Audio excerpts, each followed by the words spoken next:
महेशावतार और वृषेशावतार का चरित्र सुना करके फिर नंदीश्वर जी ने कहा कि हे सनत कुमार जी, अब आप अत्यंत आह्लाद पूर्वक महेश्वर का जो पिप्पलाद नाम का परमोत्कृष्ट अवतार हुआ था उसका वर्णन श्रवण करिए। यह जो आख्यान है वह भक्ति की वृद्धि करने वाला है। एक बार ऐसा हुआ था कि दैत्यों ने वृत्रासुर की सहायता से इंद्र आदि समस्त देवताओं को पराजित कर दिया था और सभी देवता सहसा दधीचि ऋषि के आश्रम में अपने अपने शस्त्रों को फेंक देते हैं और अपनी हार स्वीकार कर लेते हैं। इसके बाद में फिर इंद्र आदि संपूर्ण देवता और देवर्षि और सब मिलकर के वृत्रासुर के दुख से दुखी होकर के श्री ब्रह्मा जी की शरण में पहुँचे हैं और ब्रह्मा जी को अपना दुख जो है वो गा करके सुनाया है। ब्रह्मा जी ने कहा कि ऐसा है कि ये सब त्वष्टा के कारण हुआ है और त्वष्टा ने ही इस वृत्रासुर को उत्पन्न किया है। अब ऐसा प्रयत्न करो कि इस वृत्रासुर का तुम उद्धार कर सको, तो उसके लिए मैं जो उपाय बताता हूँ वो आप सुनो और तदनुसार करो भी। दधीचि नाम के महामुनि जो हैं उन्होंने पूर्व काल में भगवान महादेव की आराधना करके जो उनकी हड्डियाँ हैं वो वज्र जैसी कठोर बना ली हैं। भगवान महादेव के वरदान से उनके ये जो अस्थि हैं, क्योंकि वे वज्र जैसे हैं, इसलिए उससे एक अस्त्र बना करके वृत्रासुर पर प्रहार किया जाए तो वो जरूर मर सकता है।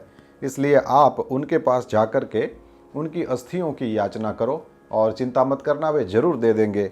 और उस अस्थियों से फिर उन अस्थियों से वज्रदंड बनाओ और उससे वृत्रासुर मरेगा।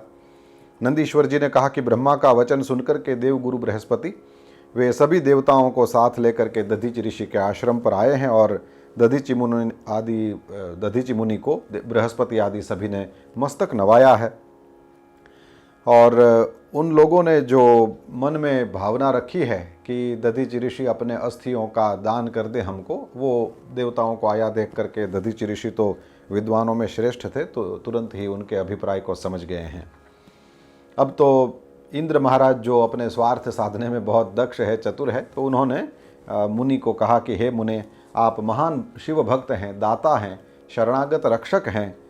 हम सब लोग त्वष्टा के कारण वो त्वष्टा के अपमानित किए हुए हैं और हम सब चाहते हैं कि आप अपने वज्रमयी जो अस्थि हैं वो हमको दे दें। उससे हम लोग वज्र का निर्माण करेंगे और फिर वह जो देवद्रोही त्वष्टा के द्वारा उत्पन्न किया गया वृत्रासुर है उसका मैं विनाश करूँगा। दधीचि मुनि ने ये सुना और फिर वे तो परोपकार परायण ही थे। उन्होंने परब्रह्म का ध्यान लगाया है, समाधि का अनुभव करके अपने प्राणों को ब्रह्मरंध्र से विलीन कर दिया है परब्रह्म परमात्मा में। देवताओं ने उन अस्त्रों को लिया है और आकाश में से पुष्पवृष्टि हुई है। दधीचि के जैसा परोपकारी कौन। फिर तो इंद्र महाराज ने विश्वकर्मा को आज्ञा दिया है और विश्वकर्मा ने इंद्र की आज्ञा से उसमें से एक उत्तम वज्र का निर्माण किया और फिर शिवजी के तेज से उत्कर्ष को प्राप्त हुए वे इंद्र महाराज ऐरावत पर बैठे हैं। अपने वज्र को लेकर के वृत्रासुर के साथ घमासान युद्ध हुआ है और अंत में वज्र का प्रहार करने से वृत्रासुर के मस्तक को इंद्र ने काट दिया। चारों ओर विजयोत्सव होने लगा, इंद्र पर पुष्पवृष्टि होने लगी है। अब दधीचि की जो पत्नी थी सुवर्चा, वो झोंपड़ी में जाकर के देखती है तो दधीचि ऋषि का वो मृतदेह और फिर अस्थियाँ तो थी नहीं और वो सब वहाँ पड़ा था। बड़ी क्रुद्ध हुई है और सुवर्चा इन देवताओं को शाप देकर के चिता में समाहित हो जाने को और पतिलोक को प्राप्त करने के लिए उतावली हो गई। जैसे ही वो अग्नि में प्रवेश करना चाहती है तो आकाशवाणी हुई है। सुवर्चा को कहा कि आप ऐसा न करें, आपके पेट में दधीचि मुनि का संतान है और उस वजह से वो मुनि के तेज के कारण अभी आपको चिता में प्रवेश नहीं करना चाहिए। और तुरंत ही मुनि पत्नी जो है वो क्षण भर तो विस्मय को प्राप्त हुई है और इसके बाद में फिर उसने उसको स्वीकार किया है। उसके गर्भ का जन्म हुआ है। परम दिव्य और प्रकाशमान वह गर्भ था।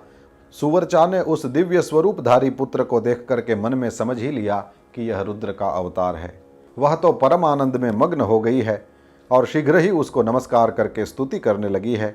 सुवर्चा ने कहा कि हे तात, हे परमेशान, आप इस अश्वत्थ जो पीपल का पेड़ था, कहा कि इसके निकट में आप चिरकाल तक स्थिर रहिए। हे महाभाग, आप समस्त प्राणियों के लिए सुखदाता होइए और अब मुझे प्रेम पूर्वक पतिलोक में जाने की आज्ञा दीजिए। और नंदीश्वर जी कहते हैं कि हे मुने, साध्वी सुवर्चा ने अपने पुत्र को इस तरह से कह करके परम समाधि के द्वारा पति का ही अनुगमन किया और वह अपने पति के लोक में जाकर के आनंद पूर्वक भगवान महादेव की सेवा में लग गई। अब तो देवता सब जैसे आमंत्रित हों उस तरह से शीघ्रता से वहाँ आए हैं।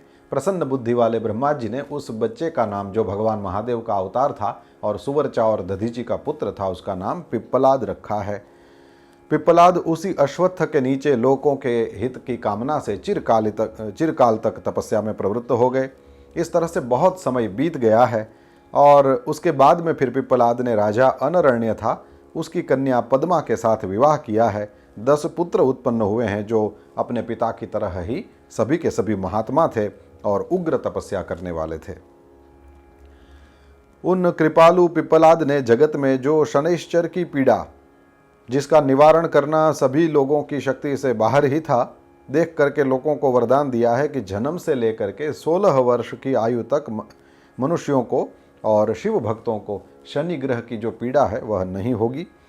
और यदि शनि मेरे वचन का अनादर करके मनुष्य को, यदि ऐसे मनुष्य को जो 16 वर्ष से कम आयु का हो, उसको वह पीड़ा करना चाहेगा तो वो निस्संदेह भस्म हो जाएगा।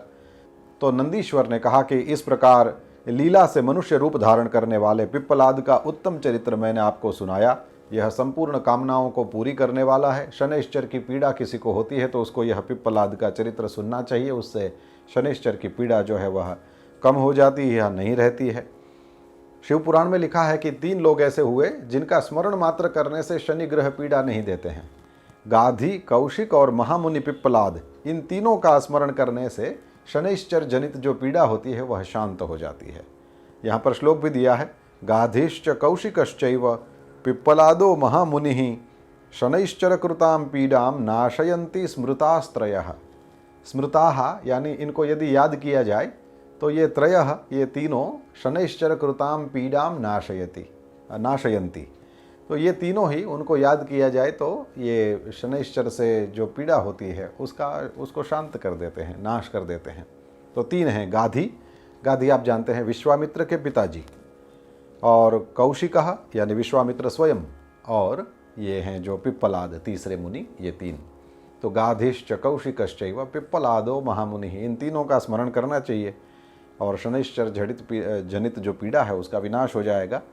और यह जो आख्यान है फल कथन करते हुए कहा है कि यह निर्दोष है, स्वर्ग प्रद है, कुग्रह जनित दोषों का संहारक है, संपूर्ण मनोरथों का पूरक है और शिव भक्ति की विशेष वृद्धि करने वाला है।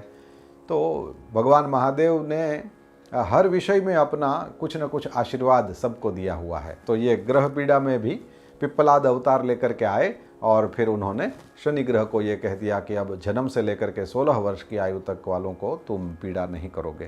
तो ये भी कितना उपकार हो गया। ऐसे लगता है कि केवल इसीलिए उन्होंने दिव्य यह पिप्पलाद अवतार लिया था।